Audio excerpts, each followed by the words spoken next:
Miss Norliza Nordan, our professor in Rhetoric, my audiences who are present here today, and you viewers on Edmodo, good day. One of the things we have in our life is freedom. When a person is free, he or she has the ability to do things he or she wants. That is right and just. But the notion of many is that when a person is free, he or she just do whatever he or she wants, forgetting what's right and just. Because of this notion called inauthentic freedom, many are doing what they want and not thinking of possible consequences of what they are doing. And many of our citizens are like this. In the previous years, our country was called the Pearl of the Orient. But as the time goes by, it ruined its status and passed by other countries around it. And do you know how can I say it? See the environment. To give you an idea of how worse our environment is, let's compare our country to other countries. According to nationmaster.com, we rank 39 out of 59 countries in waste management satisfaction, 43rd out of 59 countries in clean, tidy cities, 48 out of 59 countries in clean water,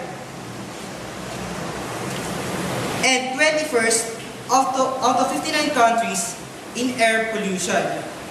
Because many places here in our country is polluted, let's look at the seaside of our country's capital, Manila Bay. In audit organized by groups like Eco Waste Coalition, Greenpeace, and Mother Earth Foundation, last July 2014, 1,594 liters of garbages were collected. 61.9% of these are plastics, 15.7% of these are cigarettes, clothes, and sponges, 11.9% of these are rubber garbage like discarded sleepers, and 9.7% of these are biodegradable waste. Then, let's look at other places of Metro Manila during strong typhoons. Typhoon Ondoy and the recent Typhoon Mario flooded many places at Metro Manila, including Marikina, Quezon City, and Manila. And this may not happen if the drainages and other water systems are not clogged by garbages. Should we wait for a worse scenario to happen in our country?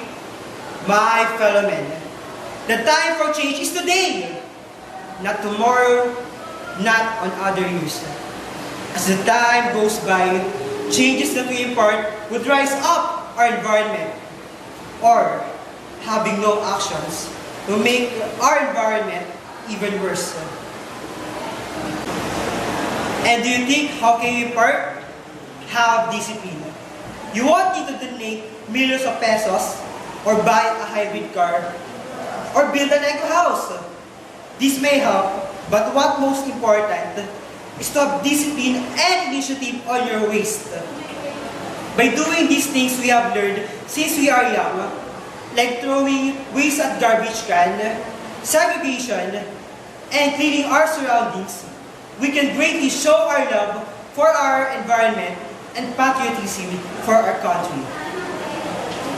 If you persist on committing these wrongdoings to our surroundings, don't ever think that flooding in different places will magically stop and persist no more.